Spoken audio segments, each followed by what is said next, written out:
देखिए हमारे जो भी लेक्चर हैं या वीडियो हैं उनके नोट्स टेलीग्राम चैनल पर आप लोग देखिए, और टेलीग्राम चैनल का जो लिंक है वो डिस्क्रिप्शन में दिया गया है। आज हम एल्केनोइक अम्ल, कार्बोक्सिलिक अम्ल का IUPAC नामकरण पढ़ेंगे। तो सबसे पहले कार्बोक्सिलिक अम्ल या एल्केनोइक अम्ल का सामान्य सूत्र, जनरल फॉर्मूला ये है। आप लोगों को ये याद करना है, C डबल बॉन्ड OH, ये कार्बोक्सिलिक अम्ल की पहचान है ये। अब IUPAC के अंदर हमारे को जो है वो जो एलिमेंट प्रयुक्त करते हैं उसमें सबसे पहले जो अनुलग्न है 2 डिग्री सफिक्स, अनुलग्न या सफिक्स जो है वो क्या है इसका। देखो इसके जो अनुलग्न है वो 2 हैं। जब हम कार्बन को गिनेंगे तब तो इसका सफिक्स होगा ओइक अम्ल,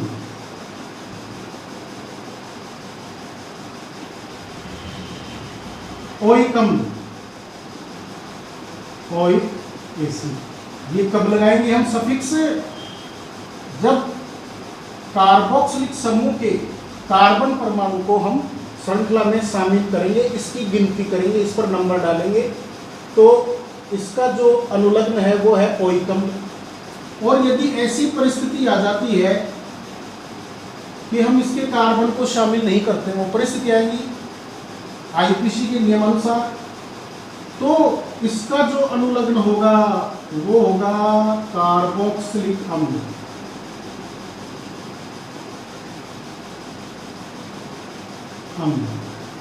कार्बोक्सिलिक एसिड। अब देखिए कुछ उदाहरण ले रहे हैं हम क्या उदाहरण ले रहे हैं।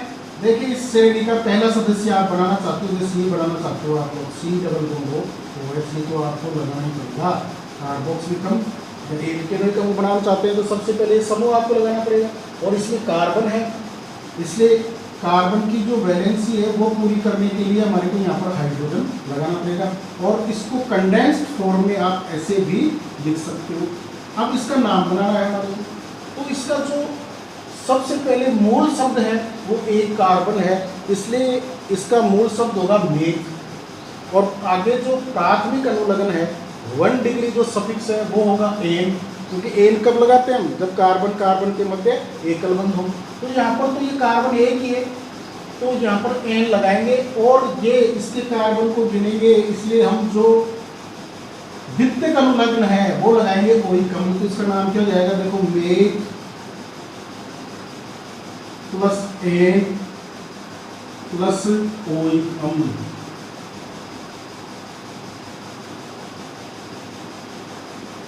तो इसका नाम हो जाएगा मेथेनोइक अम्ल।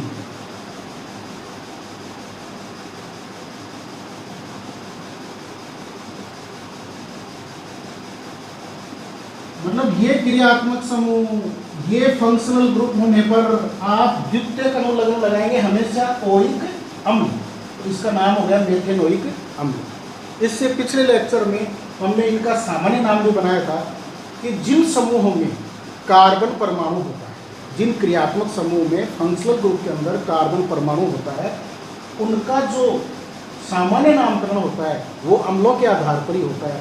एक कार्बन के लिए फॉर्म, 2 के लिए एसिड, ये उसमें देखना आप उसमें नोट्स में बताया हुआ है। तो इसमें एक कार्बन है, तो एक कार्बन के लिए जो पूर्व लग्न है वो फॉर्म हो गया, और आगे हमारे को ये समूह होने पर सामान्य नाम में ओइक नहीं जोड़ते हैं, क्या जोड़ते हैं? इक। पिछले वाला लेक्चर देखना आपको समझ में आएगा। फॉर्मिक अम्ल, ये फॉर्मिक अम्ल होगा, मीथेनोइक अम्ल या फॉर्मिक अम्ल होगा।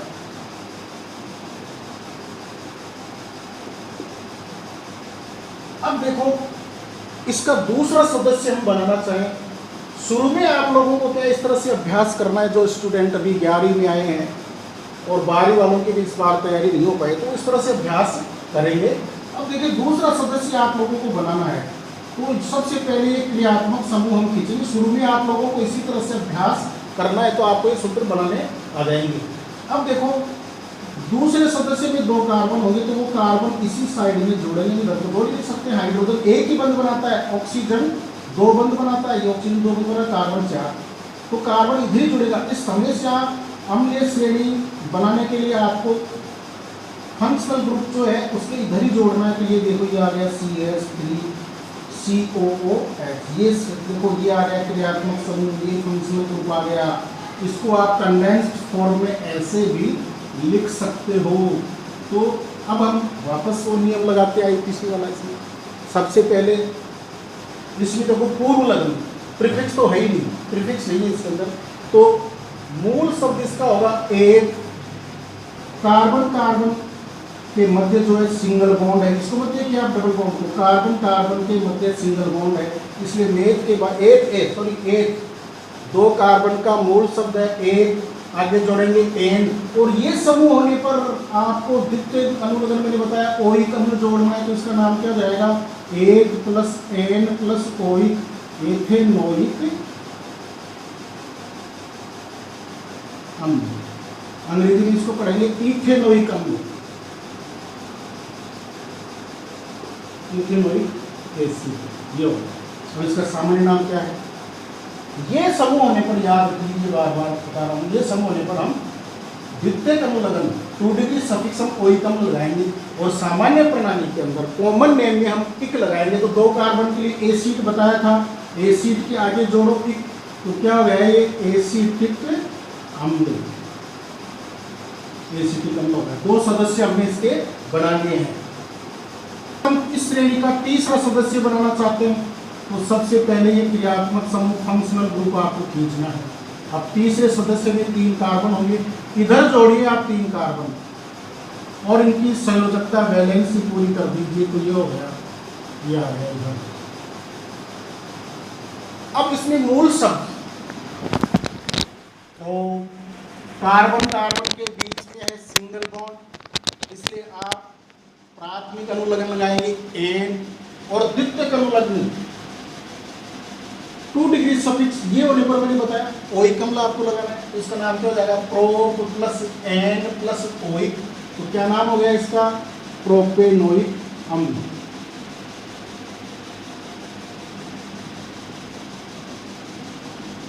प्रोपेनोइक अम्ल। अब सामान्य पद्धति में मैंने बताया था, पिछला ही लेक्चर है वो, इससे पिछला common name of hydrocarbon derivative, उसको अच्छी तरह से देखना। अब कॉमन नेम में मैंने बताया था कि जिन क्रियात्मक समूह में कार्बन होता है उनका नामकरण अम्ल श्रेणी के आधार पर ही किया जाता है। तो 3 कार्बन के लिए जो सामान्य नाम है उसमें हम लेते हैं 1 के लिए फॉर्म, 2 के लिए एसिड, 3 के लिए प्रोपियोन। तो प्रोपियोन प्लस यहाँ पर ओइक नहीं लगाएंगे, प्रोपे इक लगाएंगे, तो यह जाएगा प्रोपिओने। अब इसका आगे इक अम्ल जोड़ो तो क्या जाएगा प्रोपियोनिक अम्ल, प्रोपियोनिक अम्ल जाएगा PRO प्रोपियोनिक। इक अम्ल जोड़ना है, एक एसिड कॉमन नेम के लिए। अब इसी तरह से आप लोग इसका चौथा सदस्य, 5वां सदस्य इस तरह से बना सकते हो। अब हम एक एग्जाम्पल ले रहे हैं, देखो यहाँ पर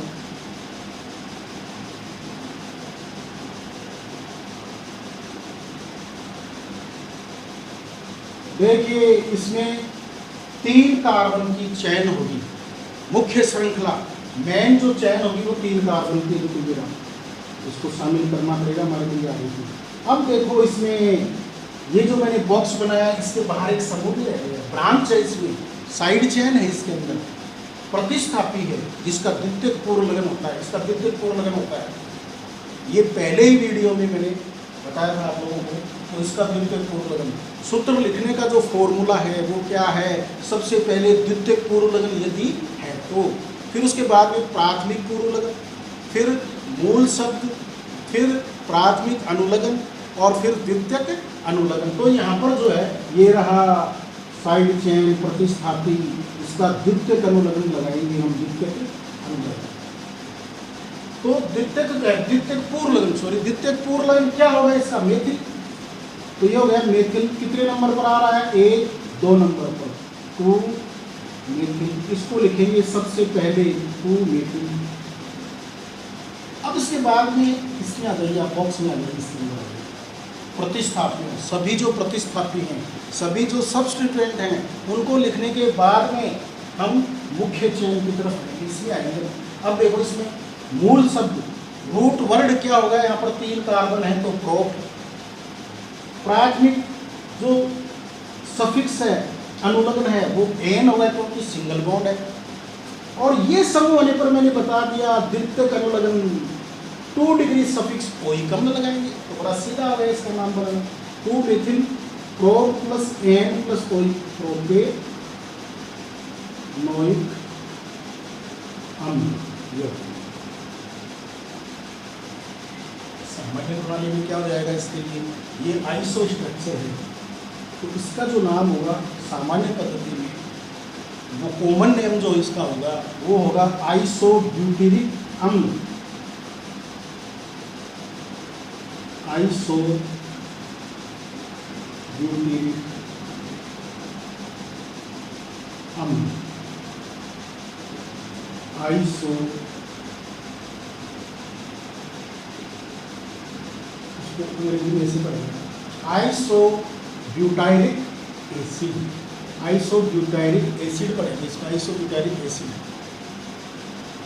अब देखिए कार्बन युक्त, बहुत इंपॉर्टेंट आपको मैं नियम बता रहा हूं, कार्बन युक्त क्रियात्मक समूह, जैसे ये COOH, COO, C2H5 या यहाँ पर R लगा देते हैं हम, ये R। फिर इसके बाद में जो है वो है COX, फिर है जैसे CHO, और फिर इसके बाद में है जैसे CN, और फिर इसके बाद में है जैसे CONH2। इनको याद कर लीजिए अच्छी तरह से, इससे एक नियम निकल करके आ रहा है, वो आपको बता रहा हूँ, तो बार बार इस चीज़ को नहीं बताना पड़े, इसलिए हम इसी लेक्चर के अंदर इस चीज़ को अच्छी तरह से समझेंगे। ये कार्बन युक्त क्रियात्मक समूह है, ये जो है चैन टर्मिनेटिंग, श्रृंखला को समाप्त करने वाले, कहने का मतलब ये है श्रृंखला अंतस्थीकरण या चैन टर्मिनेटिंग या चैन के सिरे पर आने वाले समूह हैं। ये जब भी मुख्य क्रियात्मक समूह में देख लो, ये जो आएंगे तो हम इनको नंबर नहीं देंगे, इनको नंबर नहीं देंगे हम, क्योंकि इसमें क्रियात्मक समूह में गिनती नंबरिंग उधर से की जाती है। जैसे आप एक एग्जाम्पल देखिए, आप फिर से देखिए एक example, CH3 CH2 CH2 C⋯OH। अब इसमें ये जो फंक्शनल ग्रुप है, ये कार्बन युक्त क्रियात्मक समूह है, चैन टर्मिनेटिंग ग्रुप है, नंबर यहीं से डाले। क्रियात्मक समूह वाले यौगिक में, फंक्शनल ग्रुप वाले में, फंक्शनल ग्रुप को 1 नंबर डालेंगे यहाँ पर। तो ये जितने भी समूह हैं हमेशा इनको 1 नंबर दिया जाता है, 1 2 3 4, 1 नंबर देंगे, और सूत्र में उस 1 नंबर को नहीं देंगे, क्योंकि जैसे ये क्या बनेगा, but plus N plus oic, butenoic. अब मैंने यहाँ पर ये जो फंक्शनल ग्रुप है उसका नंबर नहीं डाला है, 1 नहीं डाला है, यहाँ पर 1 नहीं डाला है, मतलब इस तरह से ब्यूट प्लस 1 ओइक अम्ल ऐसे नहीं लिखा है मैंने, ओइक अम्ल ऐसे नहीं लिखा है, अनावश्यक है। सिर्फ इसको इस तरह से लिखना आप लोगों को, ब्यूटेनोइक या ब्यूटेनोइक एसिड। नंबर इसलिए नहीं डाला, ये हमेशा 1 नंबर पर आएंगे, कोई से भी ग्रुप होते हैं, इनको याद कर लीजिए आप लोग, 1 नंबर पर आएंगे, तो उस 1 नंबर को सूत्र में नहीं लिखेंगे, ये बात। और इसी से संबंधित जैसे एक स्थिति ऐसी आती है जब इस प्रकार के समूह, कार्बन युक्त जो समूह है, ये 2 या 2 से ज्यादा आए, 2 से ज्यादा है मतलब, तो उन समूहों को मुख्य श्रृंखला में शामिल नहीं करेंगे, मुख्य श्रृंखला में शामिल नहीं करेंगे। देखिए ये है, ये ग्रुप, ये सारे ग्रुप ये हैं। जरा एक एग्जाम्पल ले रहे हैं यहाँ पर, C⋯O OH, फिर ये CH2, फिर ये CH, और फिर ये COOH, और फिर ये CH2, और फिर ये COOH। देखिए यहाँ पर 2 से ज़्यादा 3 समूह आ गए हैं, ये 3 समूह आ गए हैं। तो हम क्या करेंगे, यहाँ पर इन तीनों को ही शामिल नहीं करेंगे श्रृंखला। ये आईपीसी ने ये नियम दिया है, तो इन तीनों को ही शामिल नहीं करना है, इन तीनों ही कार्बन को शामिल नहीं करना है। मैंने बताया था ना, जब शामिल नहीं करेंगे कार्बन को हम श्रृंखला में क्रियात्मक समूह को, तो अन्य अनुलग्न, अन्य सफिक्स काम में लेंगे। और वो सफिक्स मैंने शुरू में ही लिखा था, एक तो था ओइक अम्ल, जब हम कार्बन को शामिल करते हैं वो था ओइक अम्ल, और अब होगा कार्बोक्सिलिक अम्ल होगा। तो अब देखिए हम इसमें नंबर की तरफ से डालें, 1 2 3।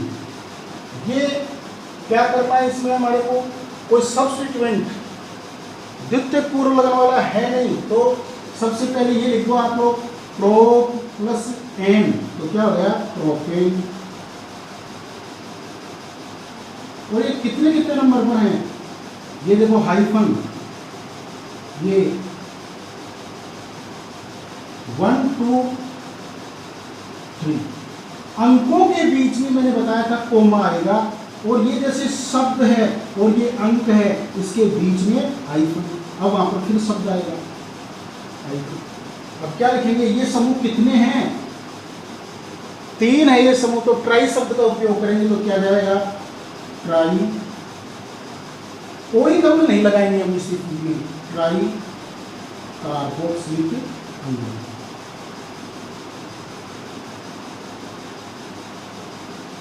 कार्बोक्सिलिक अम्ल ये लगाएंगे, ये काम है। तो इस प्रकार के कार्बन युक्त क्रियात्मक समूह 2 से अधिक हो तो हम इस विधि का उपयोग करेंगे, जैसे यहाँ पर हमने किया है। जैसे इसके कार्बन को गिनते हैं तब हम लगाते हैं ओइक अम्ल, जैसे यहाँ नहीं गिनते हैं तब लगाते हैं हम लोग कार्बोक्सिलिक अम्ल। इसका जो है हम बोलते हैं OH, अनुलग्न इसका है OH, लेकिन जब इसकी ऐसी स्थिति आ जाएगी तो हम इसका भी अन्य अनुलग्न काम में लेंगे, कार्बोक्सिलेट। इसका जो सफिक्स है, इसका सफिक्स जो है वो होता है ओयल हैलाइड, लेकिन जब ये पोजीशन आ जाएगी, ये 2 से ज़्यादा होंगे, तो हम ओयल हैलाइड काम में नहीं लेंगे, हम काम में लेंगे कार्बोनिल हैलाइड। हैलाइड से मतलब यहाँ पर हैलोजन से है। इसी तरह से ये यदि इसके कार्बन को हम गिनती में लेते हैं, श्रृंखला में शामिल करते हैं, तब तो इसका जो अनुलग्न होता है वो होता है एल होता है इसका। लेकिन समझ लो ये पोजीशन आ गई, ऐसी पोजीशन आ गई, तो हम इसका अनुलग्न लेंगे कार्ब एल्डिहाइड लेंगे। इसमें यदि कार्बन को श्रृंखला में शामिल करते हैं तब तो इसका जो अनुलग्न है, सफिक्स है 2 डिग्री, वो हम लेते हैं नाइट्राइल। और यदि ऐसी स्थिति आ जाएगी तो हम इसका अनुलग्न क्या लेंगे, कार्बोनाइट्राइल। इसी तरह से ये इसका जो सफिक्स है वो हम लेते हैं एमाइड, जब इसके कार्बन को गिनेंगे। और जब ये पोजीशन आ जाएगी हमारे पास में तो जाएगा कार्बोक्सिमाइड। हम जो नोट्स डालेंगे टेलीग्राम में, वहाँ पर जो ये सब लिखे हुए हैं वो देख लेना आप लोग जो है। अब देखिए एक एग्जाम्पल और लेते हैं हम यहाँ पर, जैसे CH2 CH, और फिर यहाँ पर जैसे CH2, फिर COOH, फिर यहाँ पर ले लिया हमने CH2 COOH, और यहाँ पर ले लिया हमने COOH। ये देखो यहाँ पर ये क्या है, डायरेक्ट इस श्रृंखला से जुड़ा हुआ है।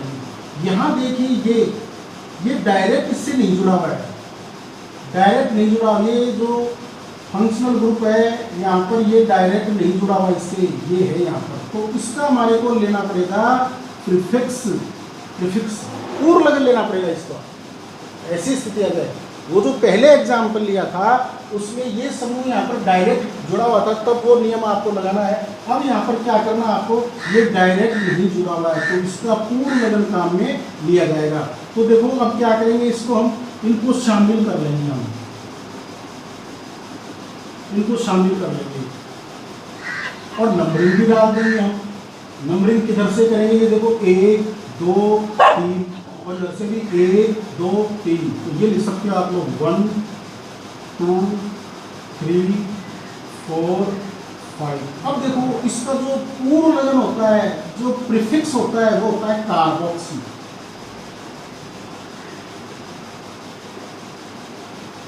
लेकिन कार्बोक्सी तो इसी का है पूर्ण लगन। इसके साथ में ये देखो ये और जुड़ा हुआ है यहाँ पर, इसको हम मेथिल या मिथाइल कहते हैं, नहीं कहते हैं, इसको मिथाइल कहते हैं। अब मिथाइल या मेथिल का एक हाइड्रोजन हटा करके, जैसे ये मेथिल है तो ये हो जाएगा कार्बोक्सी मेथिल, कार्बोक्सी मेथिल हो गया।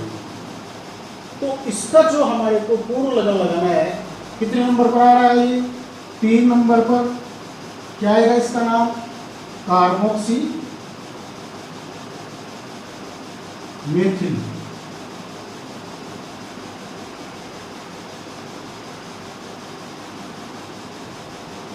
अब ये क्या है, अब रूट वर्ड लिखो, पेंट। रूट वर्ड लिखने के बाद में इनके नंबर डालिए आप, कितने कितने नंबर पर आएंगे, 1 और 5 नंबर पर। 1 5 डाई 2 के लिए कोई, उससे थोड़ा सा अलग हट करके एग्जाम्पल समझने की आप कोशिश करेंगे।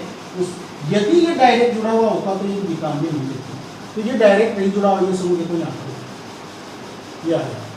अब देखो इसके बाद में जो है, यदि एलिसाइक्लिक यौगिक के अंदर, सक्रिय यौगिक के अंदर,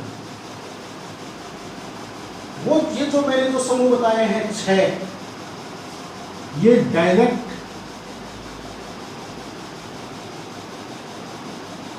जुड़ा हुआ है, जैसे ये यहां पर डायरेक्ट जुड़ा हुआ है, ये इन सभी 6 समूह के लिए नियम लागू है।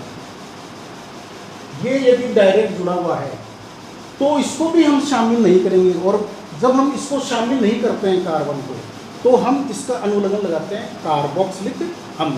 तो देखो यहाँ पर IUPAC के लिए जो क्रम है वो मैं बार बार बता रहा हूँ। सबसे पहले लिखते हैं द्वितीयक पूर्व लगन को, फिर प्राथमिक पूर्व लगन को। द्वितीयक पूर्व लगन मतलब मेथिल वगैरह इसके अंदर है ही नहीं, हटाओ उसको। फिर इसके बाद में हम लेते हैं प्राथमिक पूर्व लगन 1 डिग्री प्रीफिक्स, तो वो है सक्रिय को अचक्रिय से अंतर करने के लिए साइक्लो का उपयोग करते हैं। तो ये यहाँ पर आ गया साइक्लो। अब देखिए इसमें ये प्रत्येक कॉर्नर कार्बन को व्यक्त कर रहा है। ये बॉन्ड लाइन स्ट्रक्चर कहलाता है। इसमें कार्बन को नहीं दिखाया जाता है और उससे जुड़े हुए हाइड्रोजन को भी नहीं दिखाया जाता है, लेकिन ये बॉन्ड है कार्बन कार्बन के बीच का, ये सिंगल बॉन्ड है।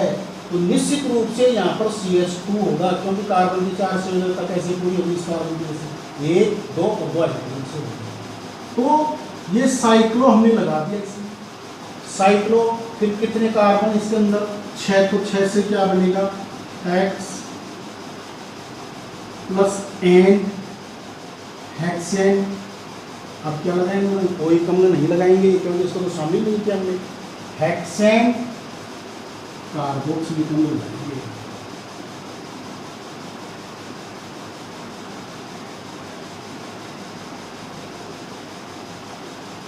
मतलब कार्बन युक्त क्रियात्मक समूह वाले कार्बन को यदि हम नहीं गिनते हैं तो उसके लिए अन्य अनुलग्न काम में लाया जाता है। जैसे इसके लिए हम कोई अम्ल काम में नहीं लिया हमने, इसके लिए कार्बोक्सिलिक अम्ल काम में लिया। एक एग्जाम्पल और देखिए, यदि कार्बन युक्त क्रियात्मक समूह डायरेक्ट इससे नहीं जुड़ा हुआ है, इस रिंग से नहीं जुड़ा हुआ है, देखो इस रिंग के कार्बन से डायरेक्ट नहीं जुड़ा हुआ है, तो फिर हम पहले वाली विधि काम में लेंगे। इसके कार्बन को शामिल करेंगे और शामिल करने पर तो यहाँ पर कोई कम लाएगा। इसको देंगे हम नंबर 1 और इसको देंगे हम नंबर और ये क्या हो गया, ये सब्स्टिट्यूएंट हो गया, ये प्रतिस्थापी हो गया यहाँ पर। अब प्रतिस्थापी साइक्लोहेक्सेन, जैसे मेथेन से एक एच हटा देते हैं मेथिल बनता है, पेंटेन से एक एच हटा देते हैं पेंटिल बनता है। इसी तरह से साइक्लोहेक्सेन से एक एच हटा देंगे तो साइक्लोहेक्सिल बनेगा, साइक्लोहेक्सिल। तो कितने नंबर पर है यहाँ पर ये 2, साइक्लोहेक्सिल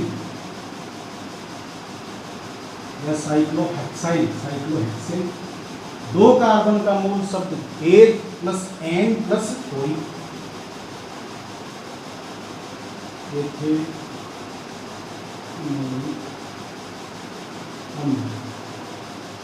या 2 साइक्लोहेक्सिल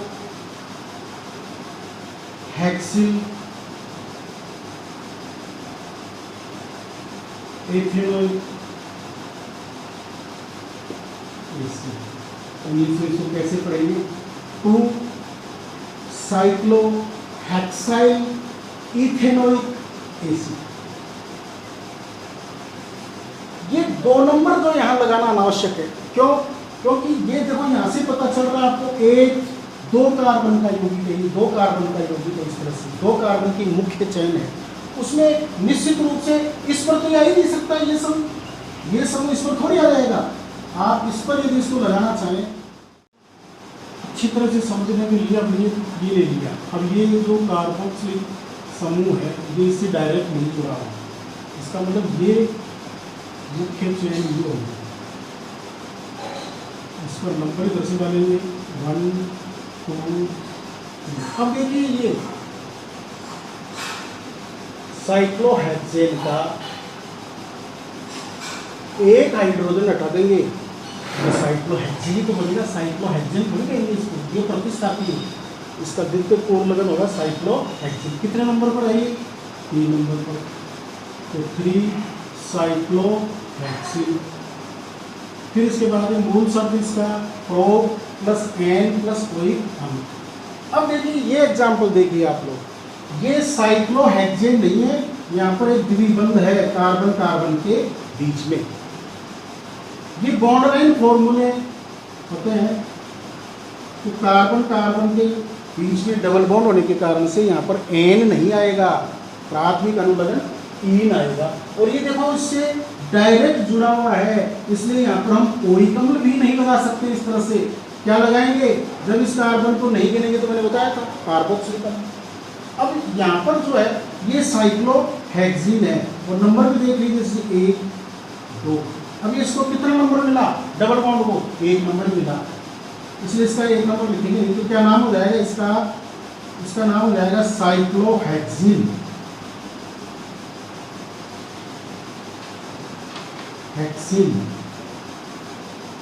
साइक्लोहेक्सीन जो है साइक्लोहेक्सीन। और फिर आगे क्या लगाएंगे हम इसमें, जैसे यहाँ साइक्लोहेक्सेन थी जिसमें डायरेक्ट कार्बन जुड़ा हुआ था ना, ये क्या था, इसका क्या नाम बनाया था हमने, साइक्लोहेक्सेन कार्बोक्सिलिक अम्ल। तो यहाँ ये डबल बॉन्ड होने के कारण से ईन लगा दिया, उसके बाद में इसमें क्या लगाया था, कार्बोक्सिलिक अम्ल, यहाँ पे कार्बोक्सिलिक अम्ल लगाएंगे।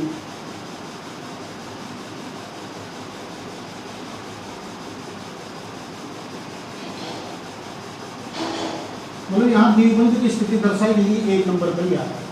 अब देखिए ये एग्जाम्पल लेते हैं, इसको ये डायरेक्ट जुड़ा हुआ है। सबसे पहले इसका जो अनुलग्न है वो कोई कम नहीं आएगा, कार्बोक्सिलिक अम्ल आएगा। इसमें नंबर डालते हैं, देखिए 1 2 3 4, इधर से नहीं डाल सकते हैं, 1 2 3 पर आ डबल बॉन्ड, इसमें 2 नंबर पर ही आ गया। तो देखो इसका नामकरण करने के लिए डायरेक्ट जुड़ा हुआ है, इसलिए पहले इसको पढ़ना पड़ेगा। चाहे इसको मैं कह दूँ साइक्लोब्यूटीन, साइक्लोब्यूटीन जैसे यहाँ पर लिख दिया था साइक्लोहेक्सीन, साइक्लोब्यूटीन, नहीं ऐसे नहीं लिखेंगे, क्योंकि यहाँ पर द्विबंध कितने नंबर पर आ रहा है, 2 नंबर पर आ रहा है। तो उस द्विबंध का नंबर भी हमारे को दिखाना पड़ेगा। तो सबसे पहले तो हम क्या लिखेंगे, साइक्लो,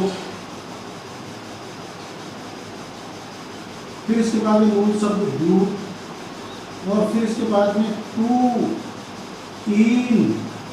देखो डबल बॉन्ड कितने नंबर पर आ रहा है, 2 नंबर पर 2, इन का मतलब 2 नंबर पर डबल बॉन्ड। और फिर इसका क्या लगाएंगे हम, अनुलग्न कार्बोक्सिलिक अम्ल, तो क्या जाएगा 2 इन कार्बोक्सिलिक अम्ल।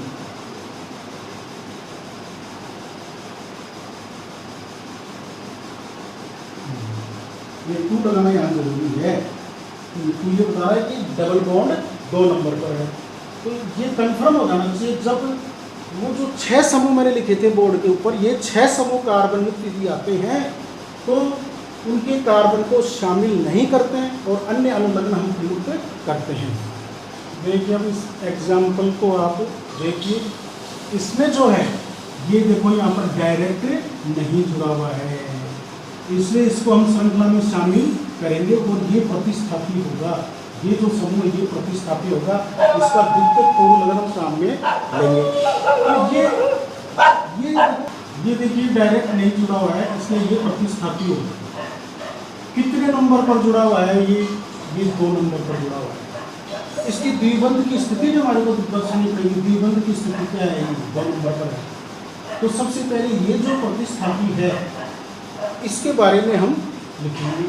तो इसके बारे में कैसे लिखेंगे, कितने नंबर पर जुड़ा हुआ है, 2 नंबर पर जुड़ा हुआ है।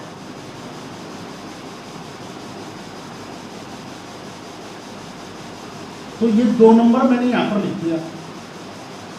अब इसका नाम क्या होगा, ये देखो मैंने बताया था मूलकों की का नामकरण करने के लिए गिनती, इस पर अलग से नंबर डाले गए हैं। यहाँ पर देखो अलग से नंबर डाले, ये है, और ये द्विबंध को और इसको दर्शाने के लिए, इसका नामकरण करने के लिए अलग से नंबर डाला। नंबर कहाँ से डालते हैं, ये जो फ्री से दिखता है जो यहाँ से जुड़ा हुआ है इसी से नंबर डालेंगे। 1 2 आगे डालेंगे क्योंकि द्विबंध आ गया। अब इसका क्या है, 2 नंबर पर क्या जुड़ा हुआ है, साइक्लो,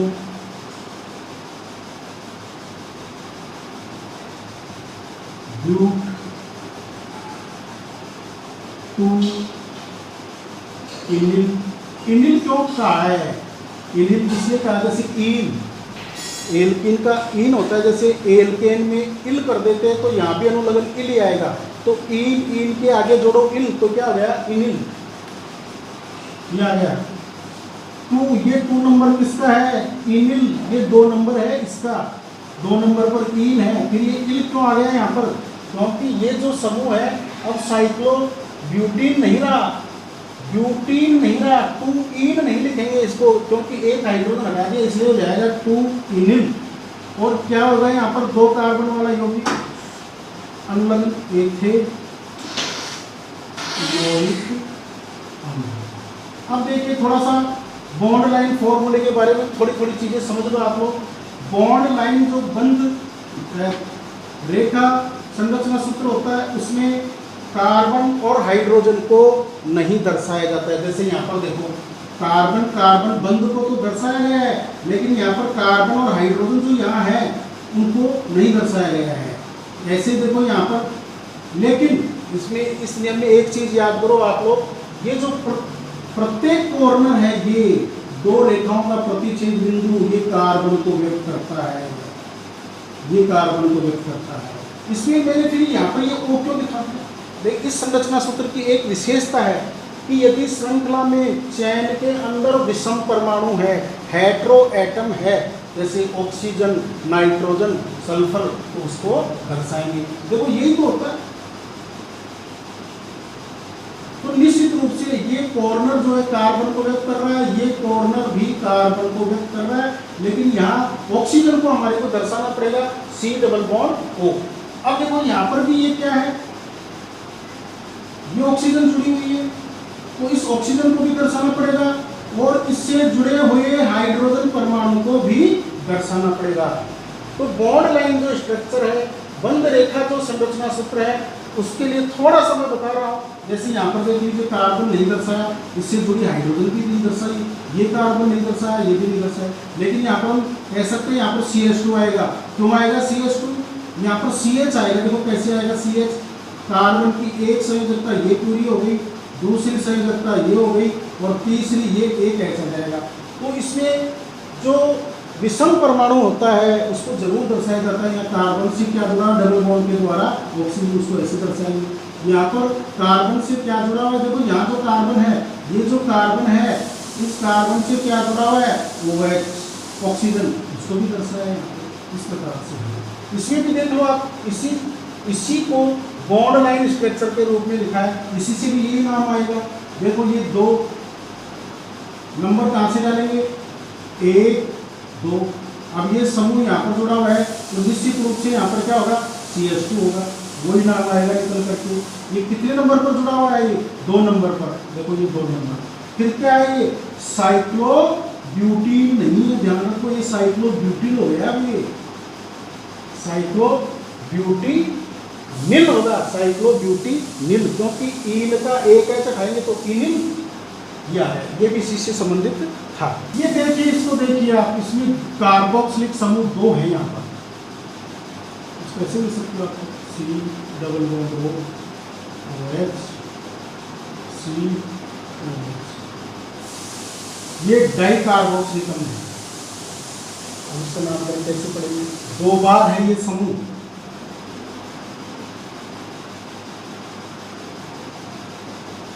तो नियम वही लगेगा, मूल शब्द एक प्लस एन प्लस डाइओइक अम्ल, तो क्या नाम हो जाएगा इसका,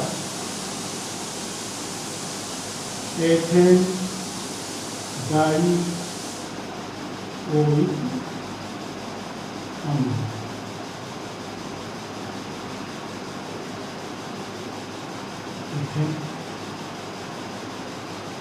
देखो, यदि मूल शब्द द्वितीयक अनुलग्न कैसे लगाया जाता है,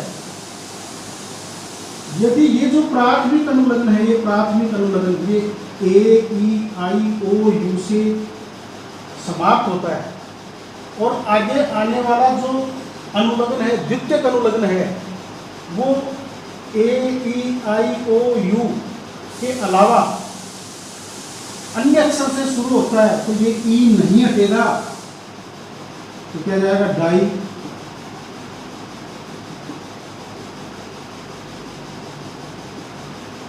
देखो यहाँ पर ये ई नहीं हटेगा, प्राथमिक अनुलग्न का जो ई है वो नहीं हटेगा, क्यों, क्योंकि द्वितीयक अनुलग्न किससे शुरू हो रहा है, डी से।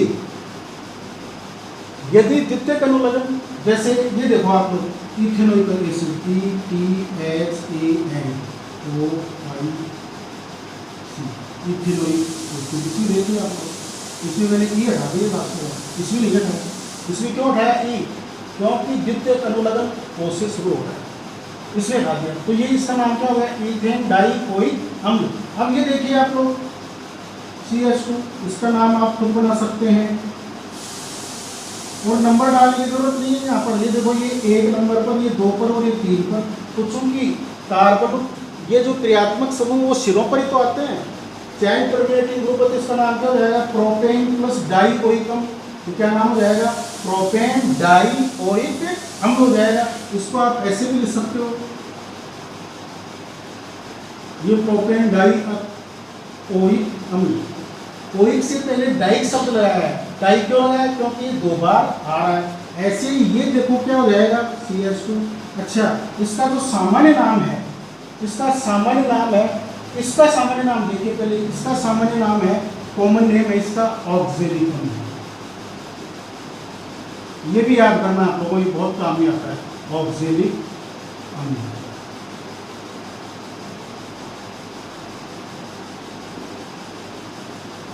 इसका सामान्य नाम, कॉमन नेम, इसका जो कॉमन नेम है वो है, IUPAC नेम तो क्या हो गया, प्रोपेन डाइओइक अम्ल, प्रोपेन डाइओइक एसिड कह दीजिए। और सामान्य नाम को मैं हमेशा ऐसे ब्रैकेट में लिखूंगा, आप ध्यान रखिए, क्योंकि आप जब भी ये नोट्स देखेंगे तो उसमें आपको ब्रैकेट मिलेगा, उस ब्रैकेट का मतलब है ब्रैकेट में लिखा हुआ नाम कॉमन नेम, सामान्य नाम है। जैसे इसका सामान्य नाम क्या है, मैलोनिक अम्ल।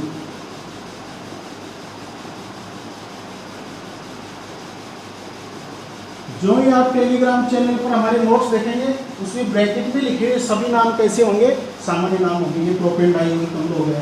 ये देखिए अब इसके बाद में CH2 COOH CH2 COOH, इसका नाम क्या होगा, क्योंकि ये मतलब कहाँ पर आ रहा है 1 2 3 4, तो ब्यूटेन प्लस डाइवोइकम, इसका क्या नाम हो जाएगा, किसी नाम, और 1,4 लगाने की जरूरत नहीं है यहाँ पर, क्योंकि एक यदि समूह 1 नंबर पर आएगा तो दूसरा निश्चित रूप से 4 पर आएगा, तो इसका नाम क्या हो जाएगा ब्यूटेन डाइओइक अम्ल, और इसका सामान्य नाम है वो भी याद कर लीजिए आप, सक्सिलिक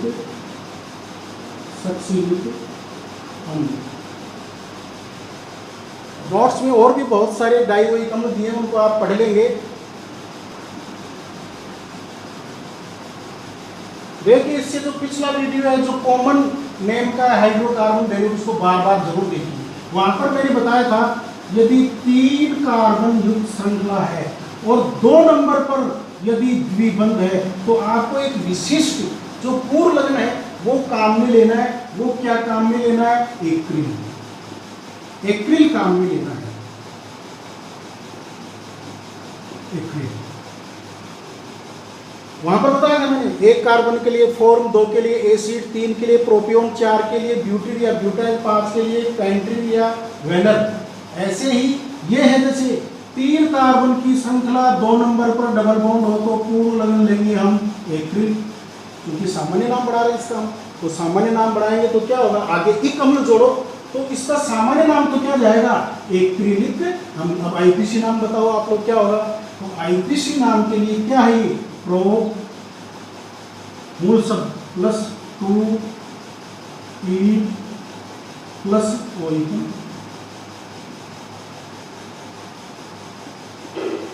यहाँ 2 नंबर अनावश्यक है, क्यों है, क्योंकि यहाँ तो डबल बॉन्ड आप लगा ही नहीं सकते, संयुक्तता 5 हो जाएगी, इसलिए 3 कार्बन वाले यौगिक में निश्चित रूप से ये डबल बॉन्ड जो है द्विबंध 2 नंबर पर आएगा। तो प्रोप 2 इन ओइकम, या इसको हम यो भी कह सकते हैं प्रोपीनोइक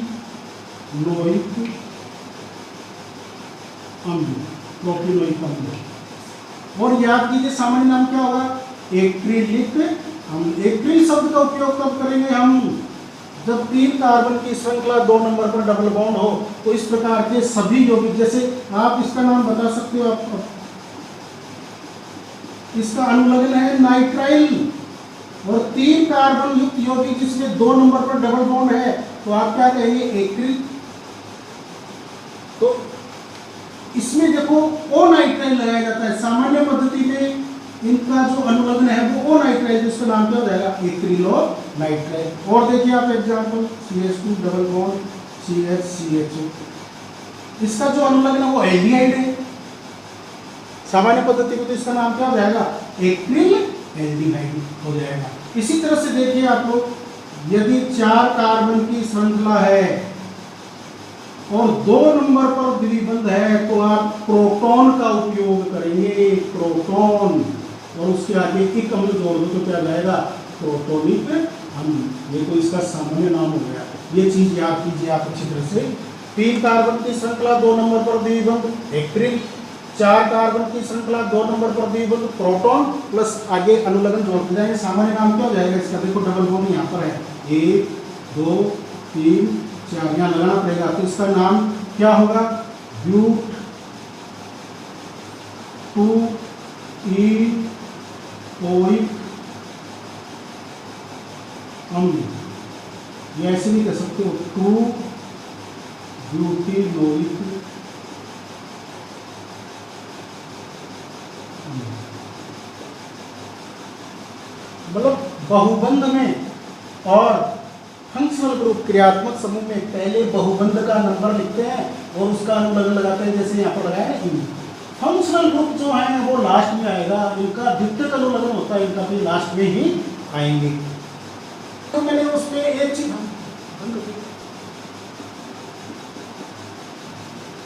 उसमें बताया था पिछले लेक्चर में, यदि ये समूह है ये और इससे क्रियात्मक समूह जुड़ा हुआ है तो इसके लिए आप पाइरूप शब्द का प्रयोग करेंगे। इसका सामान्य नाम क्या हो जाएगा, पाई रूप, और आगे इक अम्ल जोड़ो तो पाइरूविक अम्ल होगा इसका सामान्य नाम। अब देखो यहाँ पर इसका आईपीसी नाम भी बनाते हैं। देखिए मैं जो आपको ये जो ग्रुप कराऊंगा जो आज से शुरू किए हैं, उसमें ये इसकी प्रायोरिटी, इसकी जो वरीयता है ये 1 नंबर पर आता है। जैसे 2 नंबर पर आने वाले की प्रायोरिटी इससे कम होगी थी। तो ये जो समूह है, ये वाला समूह, इसमें देखो ये समूह ऐसा है, इसमें प्रायोरिटी में ये आएगा तो इसके कार्बन को गिनेंगे, ये मुख्य क्रियात्मक समूह हो गया। इसका तो लेंगे अनुलग्न सफिक्स। ये ऐसा यौगिक हो गया जिसमें 2 फंक्शनल ग्रुप हैं, 2 से ज्यादा भी हो सकते हैं। तो जो मुख्य होगा फंक्शनल ग्रुप, मेन जो फंक्शनल ग्रुप है उसका अनुलग्न लेंगे और बाकी सभी का पूर्व लगन लेंगे। तो ये 2, अब देखो आप लोग, इसका जो पूर्व लगन है वो क्या है, ऑक्सो है इसका पूर्व लगन। तो कितने नंबर पर है ये, 2 ऑक्सो। ये इसके कार्बन को गिनना ही पड़ता है क्योंकि ये तो ऐसा समूह, कीटो समूह जो हमेशा बीच में आता है। तो 2 पर ऑक्सो मतलब ये समूह, इसका पूर्व लगन काम मिलेंगे और इसका क्या काम मिलेंगे, अनुलग्न। तो क्या हो जाएगा, प्रोपेनोइक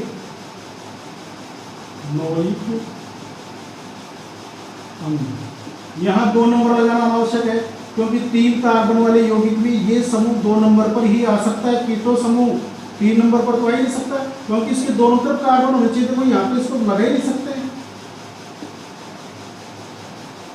एक बैलेंस खाली रखें। मतलब ये जो कीटो समूह पिछले लेक्चर में बताया था, ये इसके दोनों तरफ कार्बन होना जरूरी है तभी ये कीटोन बनता है। तो ये कीटोन दोनों तरफ कार्बन ही कीटोन बन गया। इसका अनुलग्न होता है ऑन, और यहाँ पूर्व लगन आएगा क्योंकि इससे ज्यादा वरीयता वाला समूह, प्रायोरिटी वाला समूह है, इसलिए इसका अनुलग्न लेंगे।